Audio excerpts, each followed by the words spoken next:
आज बहुत सारे बात होगा रक्षाबंधन पे। हर सवाल का जवाब मिलेगा आपको। हमारे साथ अंत तक बने रहें। जय भीम, नमो बुद्धाय। मैं मेघलाल बौद्ध, आप देख रहे हैं त्रिशूल लाइव टीवी। रक्षाबंधन जो सदियों से मनाते आ रहा है, आखिर क्यों मनाते हैं? आज से कई वर्षों से हर कोई एक भाई एक बहन एक दूसरे का जो रक्षाबंधन मनाने का रीति रिवाज चलता है। लेकिन रक्षाबंधन जो है, रक्षा में क्या होता है कि एक बहन ने अपने भाई के कलाई पे राखी बांधती है। क्योंकि बहन को रक्षा कर सके। लेकिन ये जो प्रथा चलते आ रहा है, ये मेरा पर्सनल विचार है, कहीं ना कहीं जो है अपने बहन को ही आत्मविश्वास में कमज़ोर करने का काम करता है एक भाई ने। क्योंकि ये उसको संतावना देते हैं कि खुद अपने रक्षा ना करके हम रक्षा करेंगे। ये जो पुरानी प्रथा जो चले आ रहा है, ये प्रथा सही या गलत है, आप अपना हमारे कमेंट बॉक्स में अपना विचार जरूर रखें। ये मेरा पर्सनल विचार है। लेकिन जब देखते हैं कहीं ना कहीं हर वक्त नारी स्त्रियों पे शोषण, अत्याचार, जुल्म होते आ रहा है। कहीं बलात्कार होता है, कहीं मंदिर में घुसा के बलात्कार किया जाता है, कहीं रोड पे, कहीं इस तरह का हर तरह से जितने भी स्त्री हैं सभी माता बहनों पर जुल्म अत्याचार जिस तरह से 10 साल के दरमियान में बढ़ा हुआ है। आप अगर अंदाज़ा लगाते हैं तो आपको जान के काफ़ी हैरानी हो जाएगा। क्योंकि जब आप NCRB का आंकड़ा निकालेंगे, उसमें आपको पता चलेगा कि कितने महिलाओं पर यौन शोषण हुआ है, बलात्कार हुआ है और कई तरह से घटनाएं आपको पता चलेगा। जो ये रक्षा जो बांध के जो है रक्षा सूत्र जो है रक्षाबंधन, तो ये सब कहाँ चला जाता है? ये सोचने वाली विचार है।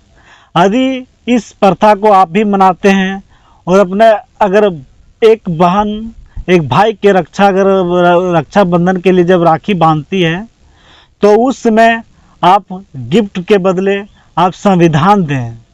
क्योंकि वो संविधान ही भारत का संविधान ही है, जिस समय आपका बहन पढ़ लेगी, जिस समय उसमें सारा कानून अधिकार अगर पता चल जाए उस बहन को, तो उसका आने वाला पीढ़ी सुधर जाएगा। और उस संविधान में इस कदर लिखा हुआ है, जो बाबा साहेब डॉक्टर भीमराव अंबेडकर ने संविधान में हर तरह से महिलाओं को रक्षा करने के लिए, महिलाओं को खुद आत्म बल और खुद का रक्षा करने के लिए हक अधिकार दिया हुआ है कानून के तहत। तो उसको जानना बहुत ज़रूरी है। लेकिन इसमें क्या होता है कि जब प्रत्येक साल मना रहे हैं, तो आप गिफ्ट के बदले भारत का संविधान दिया करें। क्योंकि अभी भी जो 90% लोग जो है इस भारत देश में भारत का संविधान क्या है उसको पता नहीं है। जबकि भारत का संविधान, इस जो भारत देश जो चलता है वो भारत के संविधान के माध्यम से ही चलता है, जो बाबा साहेब डॉक्टर भीमराव अंबेडकर ने लिखे हैं। और यह जो 26 जनवरी 1950 को जब लागू हुआ, तो पूरे भारत देश में महिलाओं को हक अधिकार मिलने का काम हुआ है। उस संविधान में महिलाओं के लिए बाबा साहेब अम्बेडकर ने जिस तरह एक पुत्र का हिस्सा होता है, उस तरह उसका एक बेटी का भी अधिकार है। जितना पुत्र का अधिकार होता है उतना उसका बेटी का भी अधिकार होता है।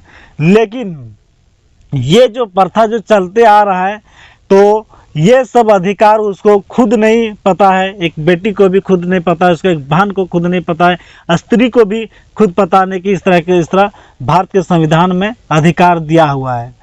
और महिलाओं के लिए विशेष हिंदू कोड बिल के माध्यम से बाबा साहेब अम्बेडकर ने कई तरह से हक अधिकार दिया हुआ है। जिस दिन महिलाएं अगर अपना हक अधिकार जान जाए, उस दिन समझ लीजिए जो इस भारत देश कहीं ना कहीं जो विश्व गुरु है उस और कदम बढ़ेगा और भारत देश एक विकसित देश बनता है। क्योंकि ये हम बात क्यों बोल रहे हैं और आज ही के दिन हम रक्षाबंधन के समय हम क्यों रख रहे हैं? क्योंकि रखने का एक यही वजह है। क्योंकि होता क्या है कि महिलाओं को जो है सो इस कदर उसको अनपढ़ रख के, इस कदर उसको अधिकार को मालूम ना देकर केवल महिलाओं को घर से लेके बाहर से लेके हर जगह शोषण करने का ही काम हुआ है। इसके अलावा आपको कुछ नहीं। महिलाएं केवल खाना बनाने के लिए सिमट के रह जाती है और वहाँ से कुछ निकल नहीं पाती है। तो कहीं ना कहीं ये लगता है कि ये भी जो है महिलाओं को गुलाम बनाने का भी, और कहीं ना कहीं इस गुलाम का जो षड्यंत्र है जो सदियों से चलते आ रहा है, और ये जो है इस तरह का एक प्रथा लागू करके रखा हुआ है। यदि आप भी अगर हम रक्षा नहीं बंधन मनाते हैं, लेकिन आप अगर मनाते हैं तो आप बहन को कुछ दूसरा गिफ्ट देने की वजह से आप भारत के संविधान दें, और उस संविधान में बहुत तरह से हक अधिकार दिया हुआ। जिस दिन अगर आपका बहन, आपका माँ, हर कोई महिला अगर जिस दिन भारत के संविधान जान जाएंगे, उस दिन से उनका आने वाला पीढ़ी और इस देश में जिस दिन महिलाएं जागरूक हो जाए तो पूरा फैमिली सब विकास हो जाता है। तो इस तरह का कार्य करें, और रक्षाबंधन के अगर मना रहे हैं तो उसके बदले आप भारत का संविधान दें, और इस तरह से आप अपने माता बहन का रक्षा कर सकते हैं। इस विषय में आप क्या सोचते हैं रक्षाबंधन के विषय में, और रक्षाबंधन क्यों मनाते हैं, और जो रक्षाबंधन के बहाने बहुत तरह से गुलामी का जो महिलाओं को आत्मविश्वास कमजोर करने का जो ये भी एक तरह से षड्यंत्र जो चले आ रहा है, ये किस तरह का है, अवश्य कमेंट में प्रतिक्रिया दें। और अगर हमारे चैनल पहली बार विजिट किए तो हमारे चैनल को सब्सक्राइब करके बहुजन मीडिया को मजबूत करें। जय भीम, नमो बुद्धाय।